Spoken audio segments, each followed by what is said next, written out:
Dear students, आज का हमारा डिस्कशन का टॉपिक है essentials of valid contract part 2।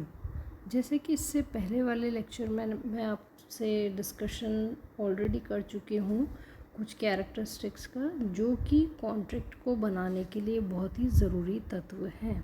तो 3 पॉइंट्स हम ऑलरेडी डिस्कस कर चुके हैं असेंशियल्स ऑफ कॉन्ट्रैक्ट में, कि कम से कम 2 पक्षकार होने चाहिए, साथ ही साथ ठहराव होना चाहिए जिसमें कि प्रस्ताव और स्वीकृति हो, और उसके अलावा वैधानिक संबंध स्थापित करने की इच्छा भी होनी चाहिए, यानी कि intention to create legal relations.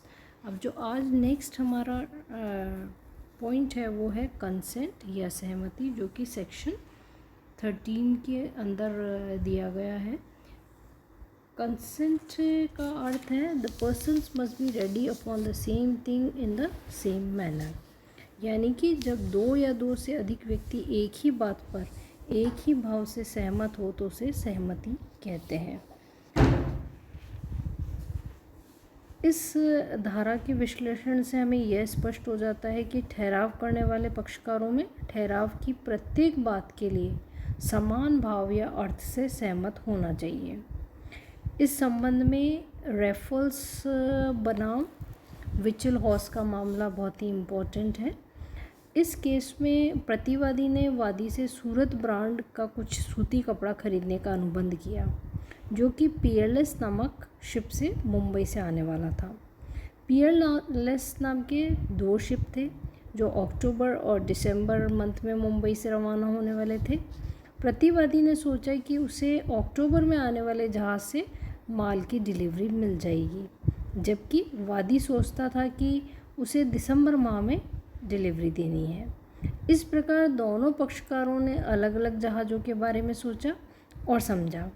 तो जो कोर्ट में जब केस गया तो कोर्ट ने डिसीजन दिया कि क्योंकि पक्षकारों में सहमति नहीं थी, क्योंकि they were not ready upon the same thing in the same manner, तो यहाँ पर यह माना जाएगा कि किसी भी प्रकार का अनुबंध का निर्माण नहीं हुआ है।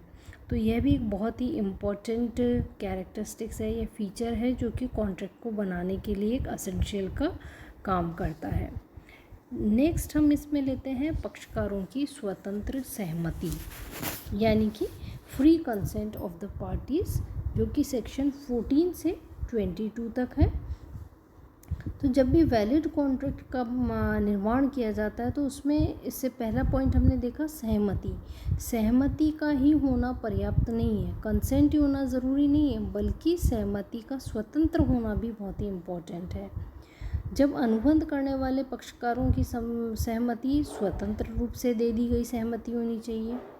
यदि consent, caution, undue influence, fraud, misrepresentation और मिस्टेक आदि से अगर प्रभावित है, इफ़ेक्टेड है, तो उसे हम फ्री कंसेंट नहीं कहते हैं, क्योंकि सेक्शन 14 यह कहता है कि कंसेंट तभी फ्री मानी जाएगी जबकि निम्नलिखित में से किसी एक के द्वारा उसे प्राप्त नहीं किया गया है।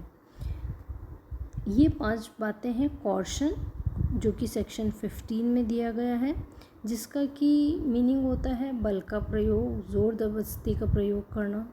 अनड्यू इन्फ्लुएंस सेक्शन 16 में एक्सप्लेन किया गया है, जिसका कि मीनिंग एक पार्टी के द्वारा दूसरे पार्टी की इच्छा को प्रभावित करना हो सकता है। साथ ही साथ सेक्शन 17 ये डिस्क्राइब करता है कि फ्रॉड से भी इन्फ्लुएंस नहीं होना चाहिए। जब एक पार्टी दूसरे पार्टी के साथ छल कपट या धोखा करता है तो उसे भी इससे अलग रखा गया है। मिसरिप्रेजेंटेशन, किसी भी असत्य बात को उसकी सत्यता में विश्वास रखते हुए वर्णन करना। और लास्ट है मिस्टेक, जो कि सेक्शन 20, 21, 22 में दिया गया है। तो और जिसका तात्पर्य होता है कि एग्रीमेंट के दोनों पक्षकार का तथ्य या राजनियम अथवा दोनों के संबंध में गलती पर होना। तो कहने का तात्पर्य है कि उपरोक्त 5 तत्वों में से फ्रॉम द अबव 5 एलिमेंट्स अगर किसी भी एक तत्व से प्रभावित सहमति है तो वो स्वतंत्र सहमति नहीं कही जा सकती है। फॉर एग्ज़ाम्पल ए बी को उसकी ए बी को उसके फ्रेंड के मर्डर की धमकी देकर उसके वास्तविक कीमत जो कि मकान की 25 लाख रुपए है उसको 4 लाख रुपए में खरीदने के अनुबंध पर साइन करवा लेता है। तो ये अनुबंध कैसा हुआ? व्यर्थ हुआ, क्योंकि बी ने स्वतंत्रता पूर्वक कंसेंट प्रदान नहीं की है।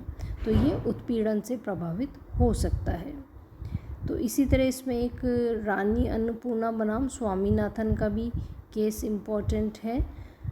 इस मामले में रानी अन्नपूर्णा ने अपने जीवन यापन के लिए स्वामीनाथन से 1500 रुपीज़ 100 रुपीज़ की ब्याज दर पर उधार लिए और मद्रास उच्च न्यायालय द्वारा इस मामले में यह निर्णय दिया गया कि ब्याज की दर क्योंकि बहुत ज़्यादा हाई है तो इस तरह से इसमें अनुचित प्रभाव का उपयोग किया गया है।